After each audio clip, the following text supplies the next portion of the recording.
ચાલો ધોરણ 9 ના બધા વાલા વિદ્યાર્થી ભાઈ બહેનો, જનતા વિદ્યાલય જાળિયાના ધોરણ 9 ના ગુજરાતીના આ તાસમાં બધા જ નાના વિદ્યાર્થીઓ ભૂલકાઓનું સ્વાગત કરું છું. બાળકો, તમે જાણો છો કે અત્યારે ગુજરાતી પાઠ્યપુસ્તક છે એનું ગદ્ય અને પદ્ય એનું જે સ્વાધ્યાય, કારણ કે કાવ્યો અને પાઠ, ગદ્ય અને પદ્યના બધા જ વિડીયો આપણી પાસે છે, ભણાવી દીધેલા પડ્યા છે. એટલે હવે આપણે એનો સ્વાધ્યાય, જે કાવ્ય પૂરું થાય પછી આપણે ક્લાસમાં સ્વાધ્યાય કરીએ એમ ઓનલાઈન સ્વાધ્યાયના વિડીયો હું બનાવી દઉં છું, એક પછી એક. આજે વિડીયો આપણે બનાવી રહ્યા છીએ, આ એ છે પાર્ટ 3. એની અંદર પદ્ય 3, ત્રીજું કાવ્ય આપણું ગુજરાતીનું ધોરણ 9 નું ત્રીજું કાવ્ય પછી સાંભળ્યોજી બોલિયા. સાંભળ્યોજી એટલે કૃષ્ણ. કૃષ્ણ શું બોલ્યા? સુદામા અને કૃષ્ણ એ બે વચ્ચેનો સંવાદ, બે વચ્ચેનો વાર્તાલાપ. વર્ષો પછી કૃષ્ણ અને સુદામા બે મિત્રો મળે છે.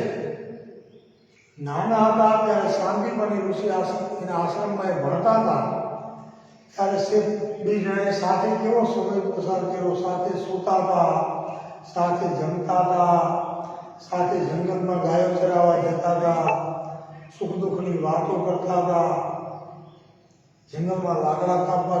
જ્યારે મળે છે ત્યારે સુખ દુઃખની વાતો કરે છે, પોતાના બચપનને સંભાળે છે. ભગવાન કૃષ્ણ વારંવાર એમ બોલે છે કે તને આ યાદ છે, તને સાંભળે રે. અને સુદામા દર વખતે એમ કહે છે મને કેમ વિસરે રે, એ હું કેમ ભૂલું. બે મિત્રો સામે બેસીને પોતાના બચપનના સ્મરણોને સંભાળે છે. એક દ્વારકાનો રાજા છે, ધનાઢ્ય છે, સુખી છે, સત્તાવાન છે.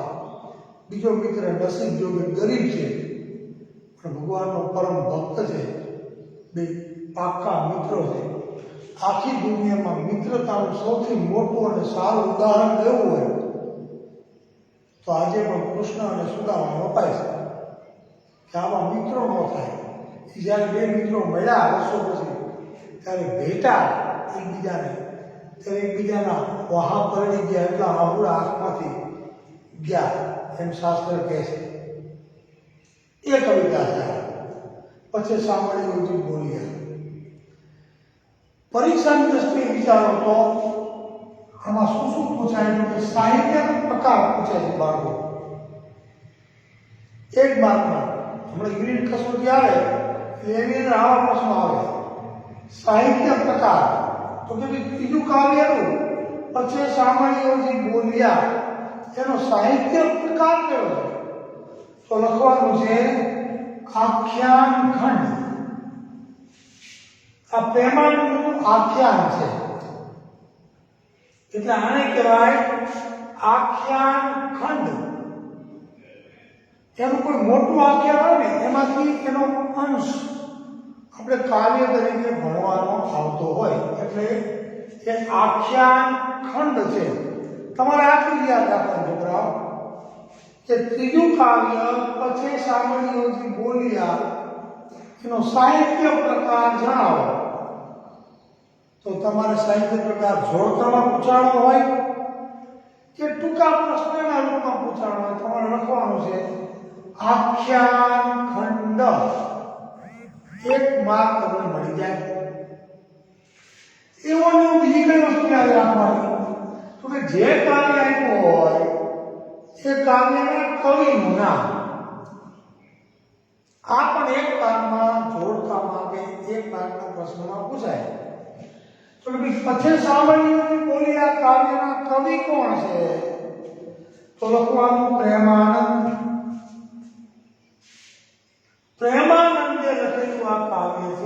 આખ્યાન ખંડ એનો પ્રકાશ.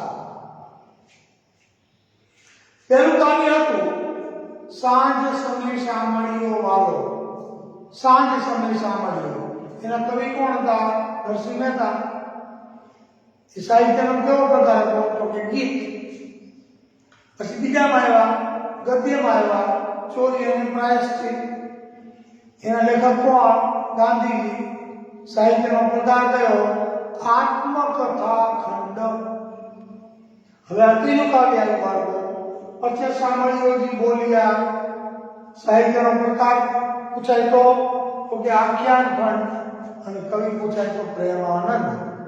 આ તમારે પહેલા યાદ રાખવાનું છે. કવિતાનો સાર આવડતો હોય, કવિતામાં શું આવે છે એ આપણને ખબર હોય તો આપણને જવાબ, આ જે પ્રશ્ન છે વૈકલ્પિક પ્રશ્ન તો જ આવડે. કવિતાના વિડીયો હું તમારી સાથે શેર કરું, એ વિડીયો શાંતિથી જોઈ જવાના, તો તમને વૈકલ્પિક પ્રશ્નો આવડશે, ટૂંકા પ્રશ્નો આવડશે, અને સવિસ્તાર પ્રશ્નો, લાંબા પ્રશ્નો લખવાના આવે. આ ત્રણેય પ્રશ્નો તો જ આવડશે છેલ્લા. હવે આપણે શું કરવાનું છે પાર્ટ 3 માં? એના સૌથી પહેલા સમાન નથી શબ્દો, સમાન અર્થ ધરાવતા શબ્દો એ આપણે જોવાના છે. હું તમને રોજ કહું છું, અત્યારે ફરીથી કહું છું કે જે બાળકો અત્યારે ઓનલાઈન જોડાયેલા છે એમણે પોતાનું ગુજરાતીનું પાઠ્યપુસ્તક કાઢવાનું છે. પાઠ્યપુસ્તક લઈને ભણવા બેસવાનું છે છોકરાઓ, તો તમને મજા આવશે. અથવા અત્યારે તમે લાઈવ ન જોતા હોય તો આજ તો જ્યારે બપોર પછી કે ફ્રી થાવ ત્યારે જ્યારે જોતા હોય ત્યારે વિડીયો ચાલુ કરો એ પહેલા પાઠ્યપુસ્તક હાથમાં રાખવાનું, ત્રીજું કાવ્ય, ત્રીજું પદ્ય ખોલવાનું, એમાં પેજ નંબર 8 ઉપર તમારે જવાનું, જ્યાં કાવ્ય પૂરું થાય છે ત્યાં. એમાં સૌથી પહેલા સમાનાર્થી શબ્દો આપ્યા છે. સમાનાર્થી શબ્દો એટલે કે સરખો અર્થ થતો હોય એવા શબ્દો કયા કયા આપ્યા છે એ આપણે એક ગુણમાં પૂછાય છે. વિરોધી શબ્દ પણ પૂછાય છે, રૂઢિપ્રયોગ પણ પૂછાય છે, વૈકલ્પિક પ્રશ્નો પણ પૂછાય છે, ટૂંકા પ્રશ્નો પૂછાય છે, લાંબા પ્રશ્નો પૂછાય છે. એટલે આપણે શીખવું પડશે, યાદ રાખવું પડશે. તો તમારી ચોપડીમાં હવે જુઓ કે ત્રીજા પદ્યમાં સ્વાધ્યાય આપણે કરી રહ્યા છે. ત્રીજા પદ્યનું સ્વાધ્યાય હવે હું શરૂ કરું છું. કે સૌથી પહેલો શબ્દ કયો આપ્યો છે તમે જોઈ લો. સાંભરે. શું શબ્દ આપ્યો છે? સાંભરે. સાંભરે એટલે શું?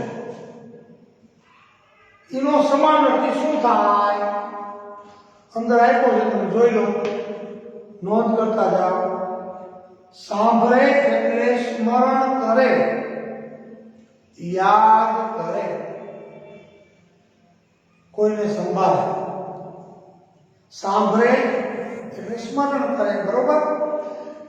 બીજો શબ્દ છે ભ્રાત. ભ્રાત તો મને આપેલો છે ભ્રાત. ભ્રાત એટલે ભાઈ. અહીં ત્રણેય ભાગ એમ લખ્યું છે. કૃષ્ણના મોટા ભાઈ બલરામ, કૃષ્ણ અને સુદામા, એ ત્રણેય માટે કાવ્યમાં ભ્રાત શબ્દ વપરાયેલો છે.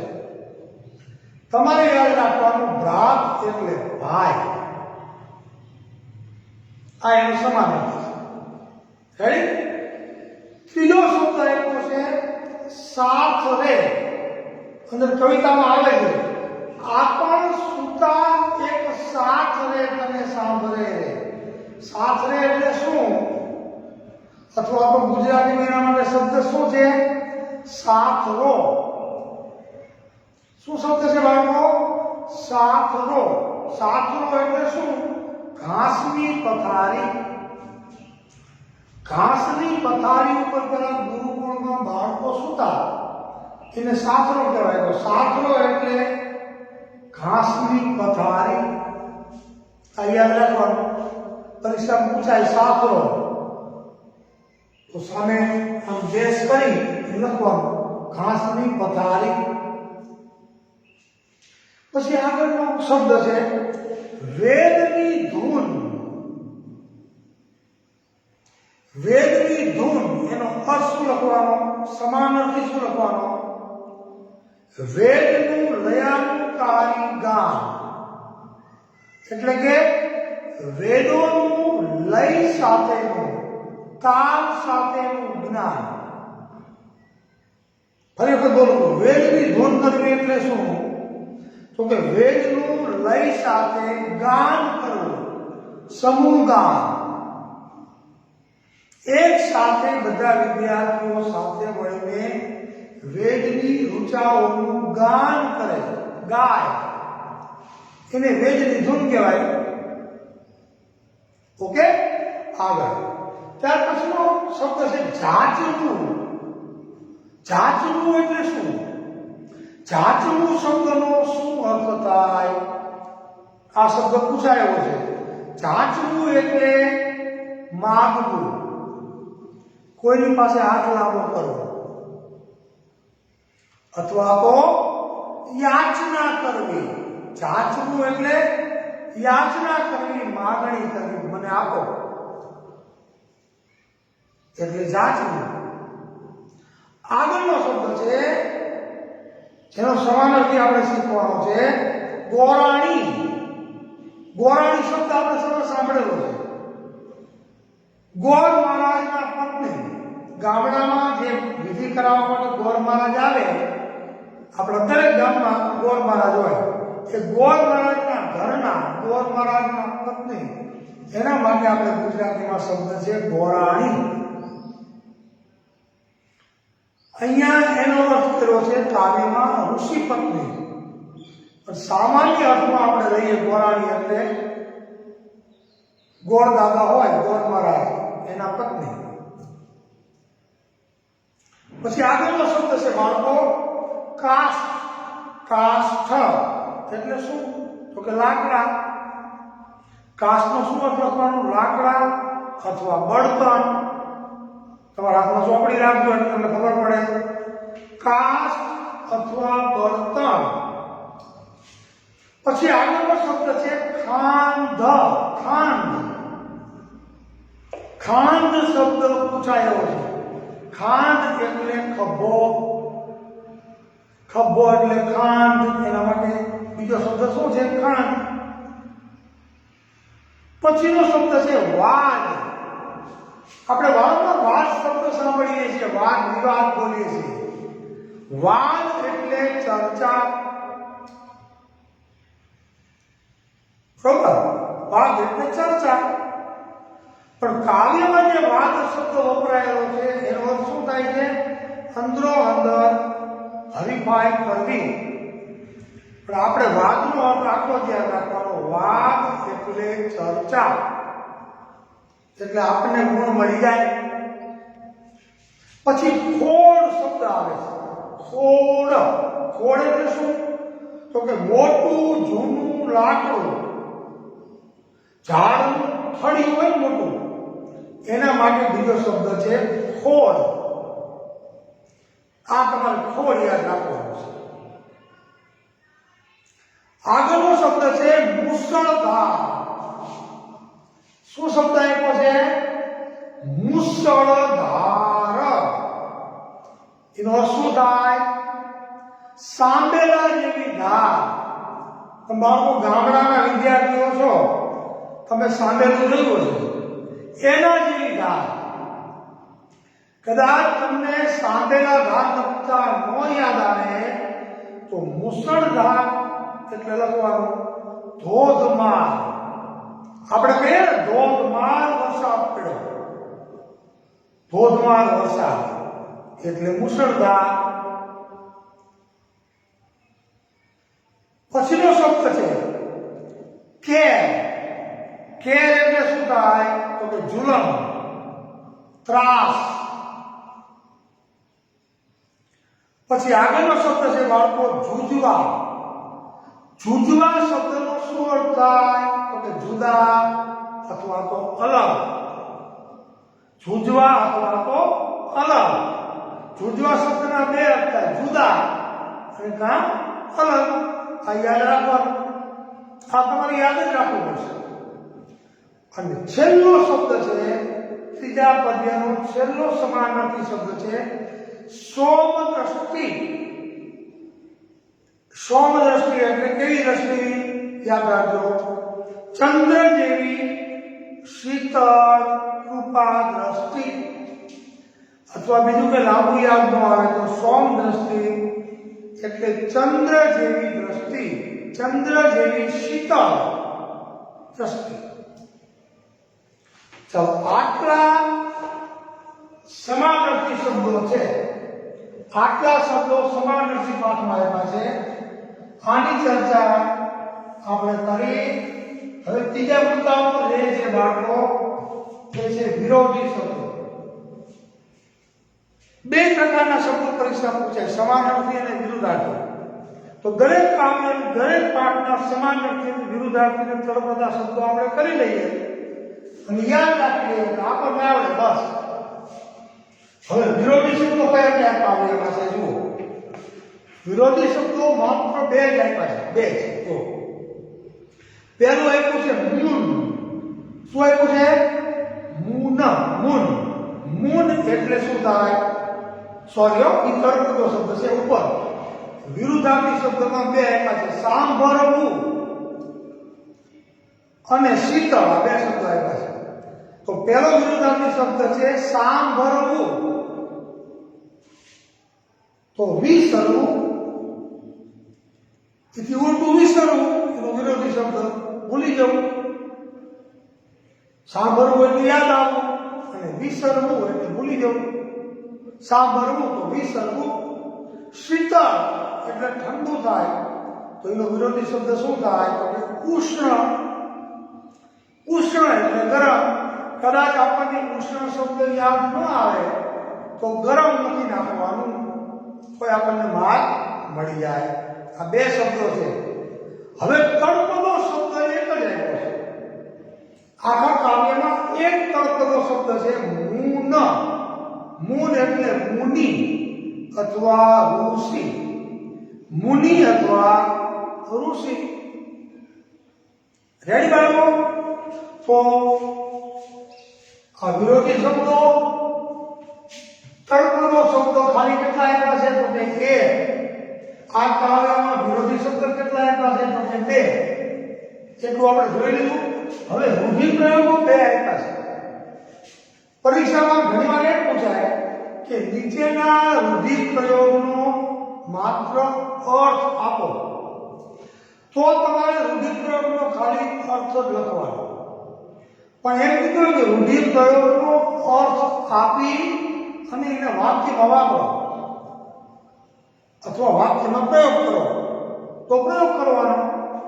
તો બે રૂઢિપ્રયોગ આપ્યા છે બાળકો, નોંધી લેજો. પહેલું આપ્યું છે હૃદય સાથે ચાપવું. શું છે પેલો રૂઢિપ્રયોગ? હૃદય સાથે ચાપવું એટલે શું? પ્રેમથી ભેટવું, આલિંગન આપવું. બે મિત્રો મળે અને પ્રેમથી એકબીજાને ભેટી પડે તો શું કહીએ? કૃષ્ણએ સુદામાને હૃદય સાથે ચાપ્યા. હૃદય સાથે ચાપવું એટલે પ્રેમથી ભેટવું અથવા આલિંગન આપવું. હવે વાક્યમાં પ્રયોગ કરવાનો આવે તો કૃષ્ણ સુદામાને મળતા. કૃષ્ણએ સુદામાને હૃદય સરખા ચાપ્યા. પછી તેડી લાવવું. બીજો રૂઢિપ્રયોગ શું આવ્યો છે બાળકો? તેડી લાવવું. તો બોલાવી લાવવું. શું થાય છે? બોલાવી લાવવું. તો કોઈ પણ સાદું ઉદાહરણ આપી દેવાનું કે મારો ભાઈ ગોળ દાદાને તેડી લાવ્યો. એ ઉદાહરણ કોઈ પણ આપી શકો તમે. તમારી ભાષામાં સાચો શબ્દ પ્રયોગ હોવો જોઈએ. રેડી બાળકો? હવે રૂઢિપ્રયોગ પછી આવે છે વૈકલ્પિક પ્રશ્નો. એવા પ્રશ્નો કે જેની અંદર ચાર વિકલ્પ આપેલા હોય એવા તમારા કાવ્યના પ્રશ્નો છે એ આપણે હવે જોઈએ છીએ. જુઓ, પહેલો પ્રશ્ન શું છે બરોબર સમજો. કોરાણીએ શ્રી કૃષ્ણ સુદામાને કયું કામ સોંપ્યું હતું? આવો પહેલો પ્રશ્ન છે. જો વિકલ્પ કે 4 વિકલ્પ આપ્યા છે. પહેલો વિકલ્પ બોલું છું, ગાય દોવાનું, લાકડા બળતણ કાપવાનું અથવા લાકડા કે બળતણ લાવવાનું. ત્રીજું, કુવાડો લાવી આપવાનું અને ભિક્ષા માંગી લાવવાનું. આ 4 માંથી ગોરાણી જે સાંદીપની ઋષિના આશ્રમમાં સુદામા અને કૃષ્ણ ભળતા, ત્યાં એના જે ગુરુ હતા એના પત્ની ગોરાણીમાં એને શું કામ સોંપ્યું હતું કવિતામાં? તો કે લાકડા લેવા જવાનું કીધું. જંગલમાં જઈ અને સમીર એટલે કે લાકડા લઈ આવો. યજ્ઞમાં રસોઈ માટે લાકડાની જરૂર પડે. તો કૃષ્ણ, સુદામા અને બલરામ એ ત્રણેયને ગોરાણીમાએ લાકડા લાવવાનું કામ સોંપ્યું એવું કવિતા છે. તો આપણો સાચો વિકલ્પ કયો થયો? પહેલા પ્રશ્નમાં સાચો વિકલ્પ કયો કરવાનો? તો કે બી. બી ની અંદર તમારે ખરાની નિશાની કરવાની, એટલે આપણે પરીક્ષામાં પૂછાય તો 1 માર્ક મળી જાય. ફરી વખત બોલું છું, ગોરાણીએ શ્રી કૃષ્ણ સુદામાને કયું કામ સોંપ્યું હતું? લાકડા કે બળતણ લાવવાનું. બીજો પ્રશ્ન જુઓ, પછે સાંભળ્યોથી બોલ્યા. એ છે કાવ્ય. આખું કાવ્ય કોના સંવાદ રૂપે આગળ વધે છે? કોના સંવાદ રૂપે આગળ વધે છે એટલે શું? આખા કાવ્યમાં સંવાદ એટલે વાતચીત. આખા કાવ્યમાં વાતો કોણ કરે છે? કૃષ્ણ અને સુદામા. તો વિકલ્પ જો, સાંદીપની ઋષિ અને તેમના પત્ની વચ્ચે સંવાદ ચાલે છે? તો કે ના. શ્રી કૃષ્ણ અને સુદામા વચ્ચે આખા કાવ્યમાં સંવાદ ચાલે છે, વાતચીત ચાલે છે? તો કે હા. શ્રી કૃષ્ણ અને બલરામજી વચ્ચે? નહીં. સુદામા અને સાંદીપની ઋષિ વચ્ચે? તો કે નહીં. સાચો જવાબ શું? તો કે આખા કાવ્યમાં સંવાદ કોની વચ્ચે ચાલે છે? કૃષ્ણ અને સુદામા. એ જવાબ સાચો. એટલે બીજા પ્રશ્નમાં પણ આપેલો બીજા પ્રશ્નમાં પણ સાચો વિકલ્પ શું આવે? ડી. આ તમારે યાદ રાખવાનું બરાબર. વિડિયો જોશો તો ખબર પડશે. નંબર 3, શ્રી કૃષ્ણની નમ્રતા કયા વાક્યમાં દેખાય છે? નમ્રતા એટલે વિવેક, કે હું કાંઈ બહુ મોટો નથી. મોટા છે ભગવાન ખરેખર, પણ છતાંય પોતાનું બચપને ભૂલતા નથી. એની વિનમ્રતા કયા વાક્યમાં છતી થાય છે? 4 વાક્ય આપ્યા છે. પછી ગુરુજી શોધવા નિસર્યા, એ વાક્યમાં છતી થાય છે વિનમ્રતા? ના. તાજે ધૂજે આપણી દેહ, એમાં કે વિનમ્રતા છે? ના. મળી જમતા ત્રણે ભ્રાત, ત્રણે ભાઈઓ સાથે મળીને જમતા, એમાં કે વિનમ્રતા છે? તો કે ના. તો ભગવાન કૃષ્ણની નમ્રતા અથવા વિનમ્રતા કયા વાક્યમાં દેખાય છે? તો કે ચોથા વાક્યમાં ડી. તમો પાસ અમો વિદ્યા શીખતા. જ્યારે કૃષ્ણ અને સુદામા બે સાથે મળીને વાતો કરે છે ત્યારે કૃષ્ણ ભગવાન તો સાક્ષાત જગતનો પિતા છે. એને કોઈ દુનિયાનો કોઈ માણસ બીજું કઈ શીખવી શકે? છતાંય સુદામા પાસે પોતાની જાતને નાની બતાવી સુદામાને કૃષ્ણ ભગવાન વાતચીત કરતા એમ કહે છે કે નાના હતા ત્યારે અમે તમારી પાસેથી વિદ્યા શીખતા હતા.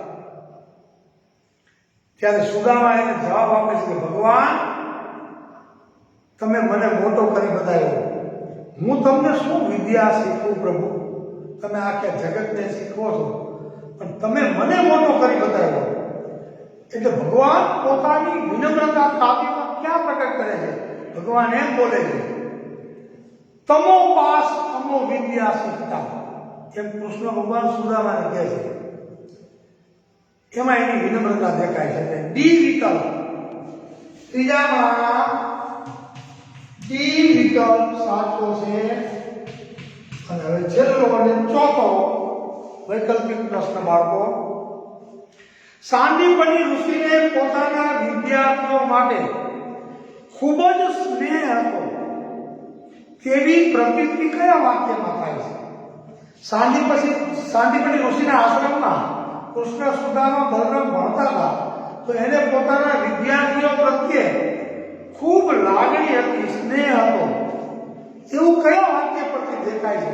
આમાં કયો વિકલ્પ સાચો? પહેલો વિકલ્પ વાંચો. પછી ગુરુજી શોધવા નિસર્યા એ વાક્યમાં. કયું સ્ત્રીને તે કીધો કે એ વાક્યમાં. આ પણ રુદિયા સાથે ચાપ્યા એ વાક્યમાં. કે એ બી સી ત્રણેય વાક્યોમાં. સાચો વિકલ્પ કયો? તો એ બી સી ત્રણેય વાક્યોમાં. એટલે સાચો વિકલ્પ ડી. શું કામ? જેવા સાંદીપની ઋષિ આશ્રમમાં પાછા ફરે છે અને ખબર પડે છે કે આ છોકરાઓને તો લાકડા વેણવા જંગલમાં મોકલા છે, એટલે ગુરુજી તરત જ બાળકોને શોધવા માટે જંગલમાં ચાલુ વરસાદે નીકળી જાય છે. એને સ્નેહ કરતા હોય તો ચાલુ વરસાદે જંગલમાં નીકળે ને, એટલે એ વિકલ્પ સાચો છે. અને પછી એના જે ગોરાણીમાં હતા, એના પત્ની હતા, એને ખીજાય છે કે છોકરાને આવા વરસાદમાં એકલા જંગલમાં લાકડા કાપવા મોકલાય, ત્યાં તો કાળો કેમ કર્યો, એમ કરીને પોતાના પત્નીને ઠપકો આપે છે વિદ્યાર્થીઓ માટે. તો એ પ્રેમ હોય તો થાય ને. અને ત્રીજું, આ પણ રુદિયા સાથે ચાપ્યા. જંગલમાં રખડતા રખડતા જ્યારે ત્રણેય કૃષ્ણ સુદામાની મળી આવે છે ત્યારે એને છાતી સાથે લગાડે છે. ત્રણેય વિદ્યાર્થીને સાંદીપની ઋષિ ભેટી પડે છે. એટલે પહેલો, બીજો, ત્રીજો એ બી સી એ ત્રણેય વિકલ્પ સાચા છે. એટલે ચોથો વિકલ્પ કેમ આપ્યો? જો એ બી સી અને ત્રણેય વાક્યોમાં, હા ત્રણેય વાક્યોમાં સાંદીપનીનો વિદ્યાર્થીઓ પ્રત્યેનો સ્નેહ છે એ વ્યક્ત થાય છે. એટલે એ પણ નહીં, બી પણ નહીં, સી પણ નહીં, ડી, એ બી સી ત્રણેય. આમ તમારે યાદ રાખવાનું છે. હવે બે ત્રણ વાક્યોમાં જવાબ આપવાના હોય એવા પ્રશ્નો, એને આપણે ટૂંકા પ્રશ્નો કહીએ. સાંદીપની ઋષિની ચિંતા તમારા શબ્દોમાં વ્યક્ત કરો. એમ પ્રશ્ન છે કે ભાઈ સાંદીપની ઋષિને ચિંતા થઈ, એની કેમ ખબર પડે આપણને? કયા શબ્દોમાં એની ચિંતા વ્યક્ત થાય? તો એના જેવા આશ્રમમાં આવ્યા, બહાર ગયા હતા અને ગોરાણીમાં એ વિદ્યાર્થીઓને લાકડા વેણવા કાપવા મોકલ્યા. અને સાંદીપની ઋષિ જેવા આશ્રમમાં આવ્યા, જોયું કે બાળકો ક્યાં છે, તો કે બાળકોને જંગલમાં લાકડા વેણવા મોકલ્યા છે. તો સાંદીપની ઋષિ તરત જ નારાજ થઈ જાય છે અને શું બોલી ઉઠે છે? ગોરાણીમાં કહે છે કે તે તો કાળો કેર કર્યો, તે તો કીધો કાળો કેર. એમ ઋષિ બોલી જાય છે પોતાના પત્નીને ગુસ્સામાં. ગુસ્સો શું કામ આવે છે? તો કે બાળકોને ગોરાણીમાં જંગલમાં લાકડા લેવા મોકલ્યા હતા, વરસાદી વાતાવરણમાં ચાલુ વરસાદે, એટલે પોતાના પત્નીને રાડ પાડીને ગુસ્સાથી એમ કહે છે કે આ તમે શું કર્યું? આ તમે કાળો કેર કર્યો બાળકોને જંગલમાં મોકલીને, કઈ થશે તો?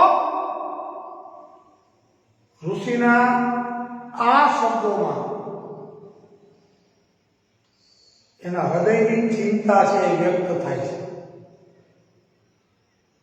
સમજાયું બાળકો? એમ તમારે લખવાનું. બીજો પ્રશ્ન છે, શ્રી કૃષ્ણ અને બલરામજી વચ્ચે કઈ સ્પર્ધા થઈ હતી? તો શ્રી કૃષ્ણ અને બલરામજી વચ્ચે મોટું ખોળ એટલે મોટું થળ ફાળવાની સ્પર્ધા થઈ હતી. એટલે બે ટૂંકા પ્રશ્નો થઈ ગયા. હવે લાંબો પ્રશ્ન છે, શ્રી કૃષ્ણ સુદામાનું વિદ્યાર્થી જીવન તમારા શબ્દમાં વર્ણવો. આ પ્રશ્ન કેવો છે? 7-8 લીટીમાં લખવાનો છે, એટલે સવિસ્તાર લખવાનો છે. એટલે કે કૃષ્ણ અને સુદામા બે નાના હતા, સાંદીપની ઋષિના આશ્રમમાં ભણતા હતા, વિદ્યાર્થી જીવન ગાળતા હતા. એ જીવન કેવું હતું? હું અહીં કાવ્ય ખાલી વાંચીશ ને ત્યાં તમને સમજણ પડી જશે. પેલી વાતચીત સાંભળો.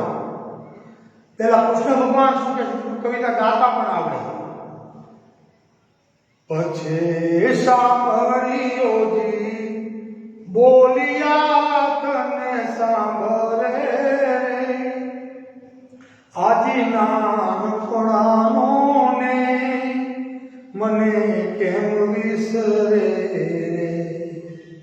ભગવાન પેલો પ્રશ્ન કરે છે, સુદામા દેવની બેસે છે, પેલો પ્રશ્ન કરે છે. પછી સાંભળ્યોજી બોલિયા તને સાંભળે રે, તને યાદ છે? તો સુદામા જવાબ આપે છે કે હાજી, હા, એ નાનપણાનો ને એ નાનપણાનો સ્નેહ એ મને કેમ ભૂલાય, મને કેમ વિસરે. પછી એક વસ્તુ ગણાવે છે કે વિદ્યાર્થી જીવનમાં એ શું કરતા હતા. આપણ 2 મહિના પાસે રહ્યા તને સાંભળે હાજી સાંદીપની ઋષિને ઘેર મને કેમ વિસરે. સાંદીપની ઋષિના ઘરે 2 મહિના સુધી આપણે અભ્યાસ માટે ગયા હતા, સાથે રહ્યા હતા. આપણે ગામમાં અન્ન માંગવા જતા, ભિક્ષા માંગવા જતા. 3 ભાઈઓ સાથે મળીને જમતા, એક સાથે ઘાસની પથારી ઉપર આપણે સૂતા, રાતે મોડે સુધી સુખ દુઃખની વાતો કરતા, મોડી રાત સુધી જાગતા, વેદની ધૂન કરતા. એક વખત આપણા ગુરુજી બહાર ગામ ગયા, ગોરાણીએ આપણને જંગલમાં લાકડા મેળવવા માટે મોકલા. મુશળધાર વરસાદ આવ્યો, ગુરુજી બહાર ગામથી આવ્યા, ગોરાણીને ખીજાણા, આપણને શોધવા માટે જંગલમાં નીકળ્યા. ગુરુજી આપણને મળ્યા, ગુરુજી આપણને ભેટી પડ્યા અને આપણને આશ્રમમાં પાછા લઈ ગયા. આ બધી વિદ્યાર્થી જીવનની વાતો. હવે સુદામા અને કૃષ્ણ મોટા થઈ ગયા છે, પણ જ્યારે સુદામા દ્વારકા જાય છે અને સુદામા અને કૃષ્ણ સામે બેસે છે, બે વાત કરે છે, ત્યારે પોતાનું વિદ્યાર્થી જીવન છે એની યાદો તાજી કરે છે. આ બધી કે આપણે આશ્રમમાં રહેતા, જમતા, ભેગા સૂતા, વેદની ધૂન કરતા, ઘાસની પથારીએ સૂતા, ગોરાણીએ આપણને કામ સોંપ્યું, આપણે જંગલમાં ગયા, જંગલમાં ભયંકર વરસાદ આવ્યો, આપણને તાણી જાય એવો વરસાદ આવ્યો, મુશળધાર. ગુરુજીને ચિંતા થઈ, ગુરુજી જંગલમાં આવ્યા, આપણને સંભાળીને ઘરે લઈ ગયા, આપણને ભેટી પડ્યા. બધી વિદ્યાર્થી જીવનની ઘટનાઓ છે એ કૃષ્ણ અને સુદામા એમની વાતચીતમાં વાગોળે અને યાદ કરે છે. આ છેલ્લો પ્રશ્ન અને છેલ્લી લીટી, 2 લીટી સમજાવો એમ કહે છે. એ તો મેં તમને કાવ્યમાં સમજાવી દીધી હોય. તમો પાસ અમે વિદ્યા શીખતા તને સાંભળે રે, મને મોટો કીધો મહારાજ મને કેમ વિસરે. ભગવાન જ્યારે એમ કીધું સુદામાને કૃષ્ણએ કે તમો પાસ અમો વિદ્યા શીખતા તને સાંભળે, મને મોટો કીધો મહારાજ મને કેમ વિસરે. કે કૃષ્ણ ભગવાન સુદામાને એમ કીધું ને કે નાના હતા ત્યારે અમે તમારી પાસે વિદ્યા શીખતા હતા, સુદામાએ જવાબ આપ્યો, ભગવાન તમે ઈશ્વર છો, સાક્ષાત બ્રહ્માંડના માલિક છો, હું તો નાનો માણસ છું, હું તમને શું વિદ્યા ભણાવું? આ તો તમે તમારા ભક્તને મોટા આપવા માટે, તમે તમારા ભક્તને મોટો કરી બતાવ્યો એમ કીધું કે તમે અમારી પાસે વિદ્યા શીખતા હતા. એ તો પ્રભુ તમે મને મોટા આપો છો, બાકી હું તમને વિદ્યા ન શીખી શકું, આખી દુનિયાને શીખવનારા પ્રભુ આપ છો. એવો ભાવ આ પંક્તિમાં છે. અહીંયા હું કાવ્ય 3 નું સ્વાધ્યાય પાઠ 3 પૂરું કરું છું. તૈયાર કરી લેવાની જવાબદારી બાળકો તમારી છે. આવતીકાલે ચોથું પદ્ય કે ગદ્ય જે હોય તે